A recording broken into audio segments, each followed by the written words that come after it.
Alright, hello everyone. So the kits of the characters just dropped today, and we can just take a look at what they do. Starting off with Dieci Yi Sang. Dieci Yi Sang is actually going to be a support class, as I predicted. Pretty much this character, right, has some really good coin power, has some really good coinages, 2, 3, and 4. But his design is such that he is the only one that can actually support Hong Lu really well. No one else can support Hong Lu really well unless you want to use like Dieci Rodya and use a guard skill. The reason being is that Yi Sang discards a skill of the highest rank in all of the unit skill slots. And this is important because if you look at Hong Lu's passive is when other allies discard a skill, and if the allies discarded skill is higher rank than this unit, Hong Lu's, then Hong Lu will gain insight. And you want to gain insight for Hong Lu. It's very important for him. So he is a unique character in that there's no one else that can discard highest rank except for Dieci's guard skill. So unless you're willing to do that, you actually kind of want to have Yi Sang in your party. Besides that, Yi Sang also scales off of sinking potency.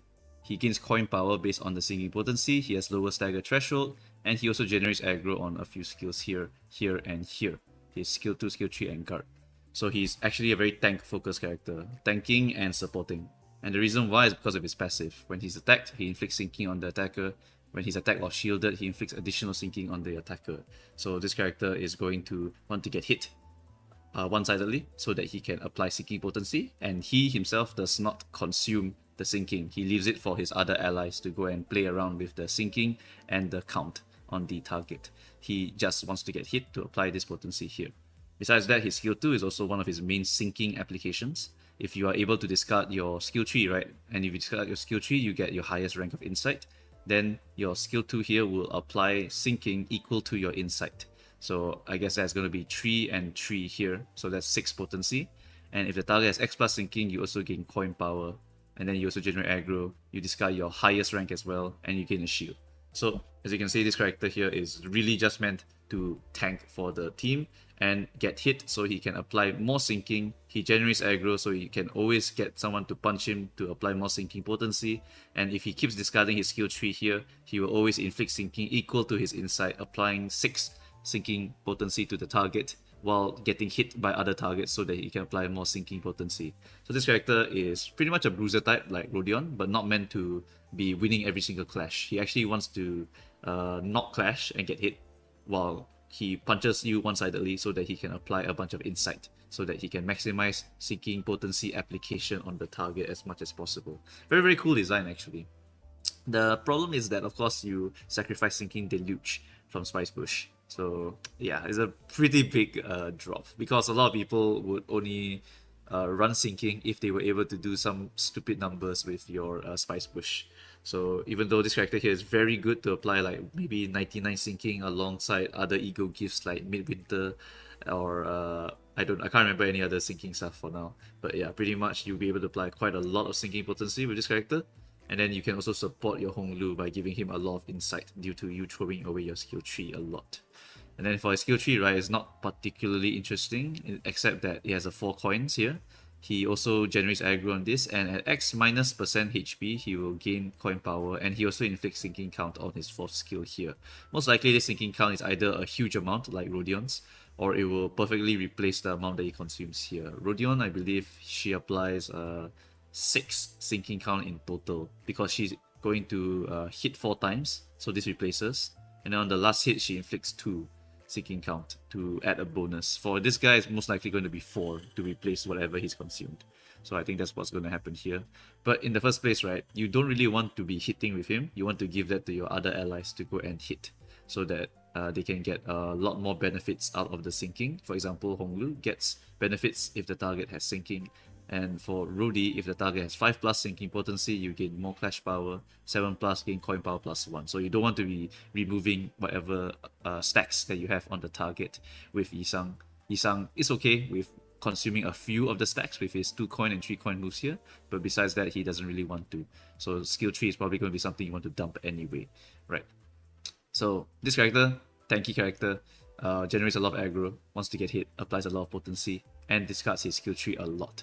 And now we talk about Hong Lu. Hong Lu enjoys this character. Why? Because of this insight gain. What does the insight give him? That's the most important part here. Gives him clash power proportional to insight. lets him reuse coin proportional to insight. So if you have 3, you will reuse this coin 3 times. So that's going to be 1, 2, 3, 4, making this a 4-coin move if I'm correct. Otherwise, if I'm wrong, right, that is pretty much going to be 3 times. So it's 1, 2, 3 for the skill 1. And then for your skill 2 here, skill 2, gain coin power proportional to insight. Skill 3, deal more damage based on sinking on the target. And then you also gain coin power proportional to insight. So you want to get as much coin power as you can, so you want to get as much insight as you can. So you want to trigger this passive here, and the only 2 characters that can do it is Yi Sang when he uses skill 1 and skill 2, and your Rodya when she uses her guard skill. Most of the time it's going to be the guard skill. Yeah, so Yi Sang is pretty much super designed for Hong Lu. They are catered to support Hong Lu in every single way. It reminds me a bit of 7 Heath. 7 Heathcliff supports desensitization by applying a bunch of rupture. So that is how I see Yi Sang. Pretty much going to be applying a bunch of sinking and also feed a lot of stuff into your Hong Lu here. Yep. Right, so let's talk about Hong Lu's skill 1 and how powerful they become with their insight. So first off, you discard a skill of the highest rank because you use this skill. And then after that, you gain clash power proportional to your insight. You inflict sinking count and you reuse coins X times proportional to your insight. So it's not equal, by the way, it's proportional, so I don't know what the actual number is going to be. But essentially, right, expand knowledge here. Every time you use this coin, every time you roll your hits, you will inflict sinking count. If this is a +1, that means he breaks even. He's a net 0 every time he triggers this. So with 95% sanity, pretty much most of the time, you'll be able to replenish the sinking count that you're consuming. So let's say you have 45 potency sinking, and you have 3 count. And then you just keep replacing that count. So you do 45, 45, 45 3 times. Alright? And then if it's +2, then that is huge because that is positive. So it becomes, what, 3 count, then 4 count, then 5 count, then 6 count. So that is ridiculous if it is going to be any number. So whether it be +1 or +2, right, it doesn't really matter. This part here is insane because you're stacking your sinking anyway, the potency. So there's going to be a shit ton of damage that you're going to output. Either the guy is going to go insane immediately due to all of the sinking you apply, or he's going to take a crap ton of bloom damage due to how much sinking you're going to smack him with. So really, really powerful skill already. So you can see the insight here is really important. So you want to get as much insight as possible. The skill does discard highest rank, by the way. So if you want to set it up yourself, right, you can actually do it. You just use this skill once, and then you use this skill again the next turn. And that will give you your insight tree. So you can do it yourself, it just takes a bit longer. So having your Yi Sang around to boost it by 1 extra is actually really helpful. Because if you happen to only discard Unveil, then you are only at 2. But if you have your Yi Sang at 3, discarding a skill 3, then you get a +1 maybe. And then that makes you insight 3 for your expand knowledge. Helps to make it more consistent, basically. So I think it's going to be really, really powerful in combination with Yi Sang.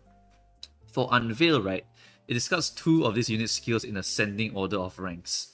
Besides that, it doesn't particularly do anything else. So ascending order means going from 1 to 2, right? So pretty much your 1, 2 will go first, then your 3 will go last. So what I think this skill here is for is to cycle your deck as fast as possible. So let's say you give him 2 actions, right? Then you will just use Unveil in order to cycle through your 1s in order to try to maybe get your 3 or something to go and throw it away later. I don't know. This one is going to be a bit tricky to explain right now, but I suspect that this is going to be to cycle through your deck faster because you discard 2. And then you gain coin power proportional to insight and you inflict sinking potency on your skill 3. In general, I don't think you want to spam this skill too much. This skill here, right, seems to be something you want to discard the most. And this will be something that you discard a lot because of your expand knowledge here, being one of your better skills to be using if you have a lot of insight. So you want to use it to discard your Unveil, and then after that you want your Yi Sang to discard the skill 3 so you get your insight 3, and then you can use expand knowledge in the future, for example. So I think this one here is just for helping you to cycle to get more skill 1s and skill 3s. Because first of all, right, this skill does not replenish the count that you consume. It instead applies potency. So unless you have a crap ton of count applied already, you're going to have a bad time. You're going to consume quite a few counts here. And then the gain coin power line here is actually already on your skill tree. So most likely you just want to use your skill tree as like a finisher because it scales based on the sinking. So I'm thinking that Unveil here is not exactly going to be a very important skill. It's just something that you want to discard most of the time. Right, so I think that's what's up with this skill here. It's either it's to shuffle your deck or to just be discarded for fodder. Yeah, Then for your skill tree here is your cyclical knowledge, your skill 3 coin. Gain coin power proportional to insight, same line here. Then deal more damage based on sinking on target. So this is going to be your big finisher. If you get 99 potency, let's go ham. Probably going to cap out at like maybe 50% damage. Most of the ones that have some scaling will probably cap out around there. I think Sank Dawn caps at 100%, but that's a special case. I think hers is clashing, so hers is a lot harder to get. So for Yi Sang, I think, for Hong Lu, I think it's going to be like 50% or something. Then on your skill tree here, you inflict sinking count. Probably going to be +3 just to replace whatever you've consumed here. And then after attack, if the target is staggered or defeated, you will heal SP. Guard skill is the evasion skill. So I think this is the first evasion we have among all of them. Yeah, guard, and evasion. And you will discard in ascending order. So it's also a good shuffling move if you want to just shuffle to get skill 1 or skill 3. And then peering through a key, I talked about the passive already. You get damage up equal to your discarded skills. And when the other ally discard, you get additional insight. Then the support passives, let's talk about that before I conclude. After attack, if the target is staggered or defeated by an attack from one ally with the least SP, the ally heals SP. So I think this is actually a really, really powerful passive because it's just free SP. If you use an ego once and you stagger a bunch of enemies, you just heal SP, right? Because you will lose the SP from that ego activating. And then after that, after the attack, you will heal the SP. So it's really, really good to have this passive, right? So another broken ass Yi Sang passive, love to see it. And then Yi Sang's support passive, when one ally with the highest speed discards a skill, you gain discarded rank of the max HP as shield. So his support passive is also for the Dieci gang, in that when they discard something, they'll be able to get a shield. So it can actually be used for Hong Lu if you want to make him a little bit more beefier. Can be used in conjunction with Rodyon if you want to make her even more beefier. She's already super beefy, so if you make her even more beefier, I don't see a point, honestly. Yeah. So that makes it so, right, your skill 1 here, you just use it to do a bunch of damage and to maintain your sinking count. And then for your skill 3 here, you can use it as a finisher to do a crap ton of damage based on the sinking onto the target. And then you combine this with Yi Sang discarding his skill 3 and skill 2 as much as possible, and you'll be able to maintain pretty high amounts of insight here. Yeah, so really, really good shit going on here. I noticed that all of them are going to be Sloth. So we got Sloth here on the skill tree, Sloth here on the skill tree, and Sloth here on the skill tree. All of them are skill tree Sloth characters.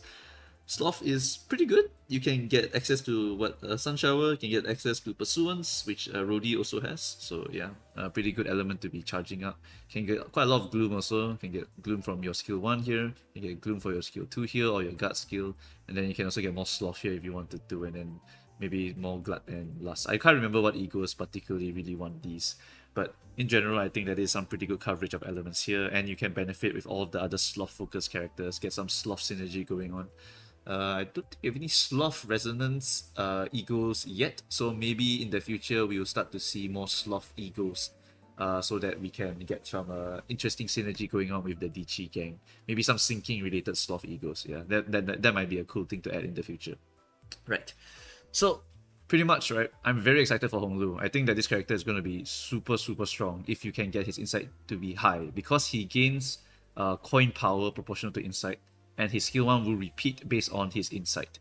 So, depending on how much this is going to be, right, he's going to do a crap ton of damage, crap ton of slashing damage, crap ton of blunt damage, and he's going to fit very, very well into a sinking team. And sinking team, right now has always been like 3 characters. It's going to be what? Mola Ishmael, Dieci Rodya, and Spicebush Yi Sang. So now with the addition of Dieci Hong Lu and Dieci Yi Sang, we replace the Yi Sang theoretically, okay? That one I don't know yet whether it's better or not. And then we also add Hong Lu. So now we have a team of 4 sinkers. And if you want to, you can actually give Hong Lu an extra action if you wanted to go and bench your other Dieci Yi Sang, so that Hong Lu himself, right, can charge himself. So you can run a low team sinking team of Hong Lu plus Spicebush plus Dieci plus Mola Ishmael, and that should be enough, right, to get Hong Lu's insight to be pretty high, because he'll be discarding his own skill trees, and that should be good enough for him. Then you just need to get some sinking ego gifts. So potentially the sinking team just increased by +1, and this guy is a very, very good +1, because he got the sinking count, and he got the benefit based on how much sinking is on the target. So, very, very excited to go and pull for Hong Lu. Well, I'm not going to pull for Hong Lu. He's an infinite character, right? Dieci characters not seasonal characters, which means that you can spark them anytime. Just go and pop your shards and get yourself a Hong Lu. For Yi Sang, I don't know. I think I'll wait for the numbers first before I decide whether I want to go and spark him. Furthermore, he's a 2-star, so that means I can randomly get him anytime. So not too worried about the Yi Sang, because in the end, right, Spice Bush Sinking Deluge is pretty much one of the main reasons why I play Sinking in the first place.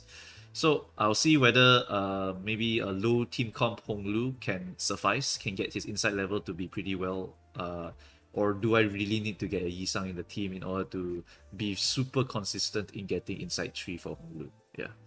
Okay, so I think that is it. Pretty much we got an additional member to the Sinking team, 100%, and we got a questionable member to the Sinking team. I have to wait for the numbers and do a little bit of testing before I can conclude this one. But pretty much this Yi Sang here is meant to be a full support for Hong Lu, but it is unfortunately a Yi Sang, so it will clash with Spice Bush, which has Sinking Deluge, which is a big problem. But if you are a player who does not have Spice Bush, then you can feel free to just use this one for now, because this one is literally meant to support Hong Lu, and I don't think it'll be too bad to run this one, although you will miss the humongous numbers of your Sinking Deluge after you stacked up 99 potency. Right, so I think that's it for this video. I've drawn all the conclusions that I can from this kit. If I missed anything or I read it wrong, feel free to let me know. Maybe one of you can just tell me, like, reuse coin proportional to insight. Does this mean 3 or does this mean 4 coins? I don't remember. I think the trailer was like 3 coins, right? So it should be 3, I think. So that's why I said 3. But if it could be higher? Question mark? I don't know. Just let me know in the comments if you know. Alright, so that's it for this video. Thank you for watching and goodbye.